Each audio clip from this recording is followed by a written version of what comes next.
Hello, this is Mr. Harney. Today we get to explore a new book that I picked up, and although anthropology is not something that I am ignorant of, in a certain sense, in a strict sense, I could say that I know nothing of it. In a loose sense, I could say that I know some about it. But of course, we can't completely know a subject unless we immerse ourselves and study every single thing about it. The number one thing that we want to understand about anthropology is that it is the study of the most complex and contradictory species on the planet. And of course, that is us. Humans indeed are not easy to understand and are even more difficult to explain. So first, I want to get a brief introduction to know-it-all, anthropology. If you want to study knowledge, or how we know, or can we know, and if you can know, what do we know, and what do we not know? What do we know that we know, and what do we know that we don't know? And what are the things that we don't even know that we know and don't know? So, but that's in philosophy, and of course I have 100 plus philosophy videos on my other channel, C.H. Harney, M.A. And I go into all other different fields, including science. But now we're going to talk about the 50 most important ideas in the field of anthropology. And of course, we have a text here. The editor is Simon Underdown. Published by Wellfleet Press.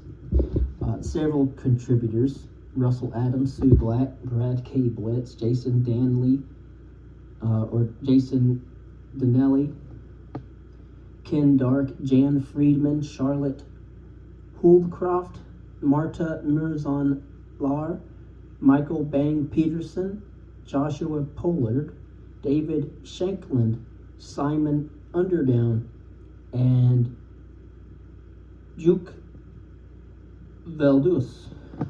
Mispronouncing that name. But anyway, it is a quarto publishing from the year 2017. So in terms of research, you usually want to use a source that's within the last 5 years. So technically anything before 2021 is basically too old, and you really can't use it as a source. But this is okay because, 2017 was 2 years after I had graduated high school, and I graduated community college with an associate's degree in 2017, and then moved to a different city for university. So, but anyways, first we're covering the contents of the book and the introduction. So first and foremost, after the introduction, we have several entries. So the first entry is evolution, all right, and then it has different topics under that. For example, the first topic under evolution is the hominins, and of course students get lost in hominin and hominidae and hominini and all those terms that anthropologists and paleoanthropologists use. Then the next topic is brain development. The next topic after that, tools, then fire, so on and so forth, ancient DNA. All right, but that all is under the entry evolution. The second entry is the human species, and we have a lot of different topics to discuss under there. Then we will proceed to materials, the entry of socialization and communication, migration, ideas, and finally ending with modern peoples. So first, we share 98% of our DNA with chimpanzees, chimps from the pan family. But our genetic similarity is offset by the gulf in intelligence, as well as culture, between us and our evolutionary cousins. And so, as we have said, anthropology is the study of the most complex and contradictory species on the planet. Us, humans, are not easy to understand and are even more difficult to explain. On paper, we are a relatively large, naked form of an ape with a big brain and an odd way of walking on two legs. Yet we have taken our ability to use culture, such as tools, to solve biological problems and conquered the world. Around 2 million years ago, our ancestors started to look back and started to look and behave in a recognizably human way. From then on, our ability to shape the environment intensified to the level we find ourselves at today. And of course, if you look back at other readings that we've done, and of course, other lectures that I've done, I talk about human prehistory and history from around 7 million years ago, really starting around, if you're doing a history class, around 3 million years ago, and jump very quickly through all those different wonderful periods in human prehistory and human evolution, all the way up to when we're standing upright and bipedal and migrating around the world. Not to mention the development of different bands and tribes, and eventually certain loose forms of what could be defined as the earliest of states. But of course, we want to look at this reading as an instruction manual for human beings as well. In a sense, it will help us to understand how we evolved from a chimp-like ancestor to being able to send rockets to the moon. Now, humans are unquestionably special and occupy a very unique place in the history of the planet.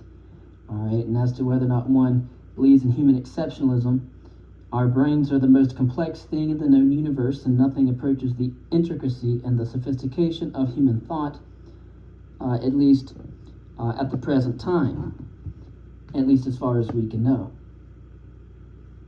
But when we compare our behavior to that of other primates, with our vast extent of knowledge up until the present time, this giant gulf is perhaps not as great as we might like to think. Chimpanzees and many other species of primates use tools and display highly advanced levels of intelligence. For example, chimps use rocks for circumstantial use, but they're not making tools to create other tools. Yeah? So as we have already said, humans today can be found on every continent, and alongside our technology, we have developed a bewilderingly large range of religions, belief systems, cultural practices, social hierarchies. No other species comes close to being as odd as we are, or as Camus would say, absurd. So, this is what anthropology tries to explain, and it is perhaps one of the most difficult questions in all of science. So, what is in a name? And of course, history now, even if you know, was moved from the humanities department to the social sciences. So it's I don't know if it's going back to Leopold von Ranke or something along the lines of what would say even going all the way back to seeing everything as a science, and even history as a science, and but ultimately I don't think uses a lot of scientific data and research, but I do not think it is per se a science, since I don't think it may have developed into a light science, but it's not in the study of human behavior over time, but it is not necessarily a science. It started out as an art form rather. But anyways, there's a big debate in history and historians as to what qualifies as history and historical method. One could say that it is a science because there is a method involved. However, this is not the time to get into that. When we talk about anthropology, it is broadly split into two subdisciplines. First, there is social anthropology, and second, there is biological anthropology. Social anthropology explores societies and cultures in all their diversity, and is a largely self-sufficient subject that draws on its own methods. Biological anthropology blurs the lines between traditional academic subjects, and it uses methods from areas that are as diverse as genetics, physics, and archaeology in order to explain human beings within the context of evolution, especially how our biology interacts with our culture. Traditionally, anthropology is not a subject with good PR, and outside of universities is not well known or well understood. Anthropology still conjures up images of men somewhere exotic, but despite this misapprehension, anthropology is done by a wide range of people, both at home and abroad, who may or may not use the label but are still doing anthropology.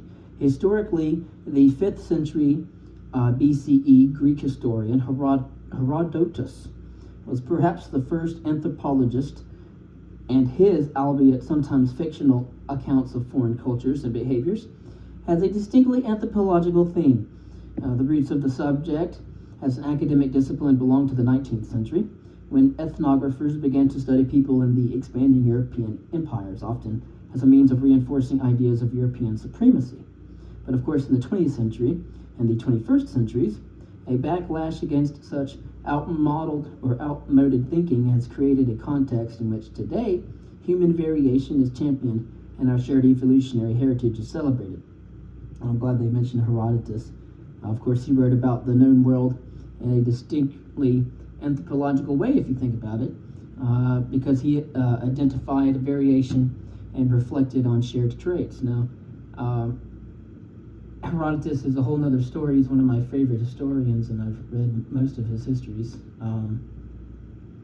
He's a very interesting writer in comparison to ones who were before him, like Homer, and those who became after, like Thucydides. And even you could even compare him to Hesiod. But anyways, we are going to present 50 of the most important ideas and concepts in 21st century anthropology, and each section has 3 parts. The main entry describes a key anthropological concept in detail. The 3-minute descent places the idea in the wider context of being human, and the 3-second origin provides the essence of the idea in a single sentence. And so this book is divided into 7 chapters that provide an overview of how we have become human and what being human means. Evolution explores the evolutionary history of humans and creates a context for understanding the roots of modern human biology, culture, and diversity. The human species demolishes the idea of different human races before explaining how we understand patterns of variation and diversity in the modern world. Materials, for example, examines how we use culture and technology to help shape the world around us and manipulate the environment. Socialization and communication considers the complex ways in which humans organize themselves into groups and how we interact with each other using verbal and nonverbal means of communication. And humans are one of the most widely distributed species on the planet. And then, of course, in the migration entry, we are concerned with how humans have moved around the world in the past and how modern movement contributes to our thoughts about identity and belonging as well. Ideas, for example, are the foundation upon which humans have shaped the planet and guided our cultural evolution, and this examines key lines of thinking and how they have shaped who we are over time. The book concludes with Modern Peoples, which contemplates the future of our species and how we deal with the challenges created by our shared evolutionary journey into the 21st century as anatomically modern humans. Overall, the aim of the book is not to provide an exhaustive list of everything that anthropology is and everything anthropologists do. Honestly, that would be a very dull read and an extensively long book. Instead, the writers and contributors of this book have offered us a reflection of what has influenced our evolution and development as humans, and how we can try to understand our place in a dynamic and an unstable world. So first we will discuss the first entry, and that is evolution. First we will go over some evolutionary there's an evolutionary glossary, and I'll probably just read it just for the pure pleasure of it. And first we will discuss first topic we will discuss under the evolution entry is hominin, and we'll probably go over the hominins as well as brain development.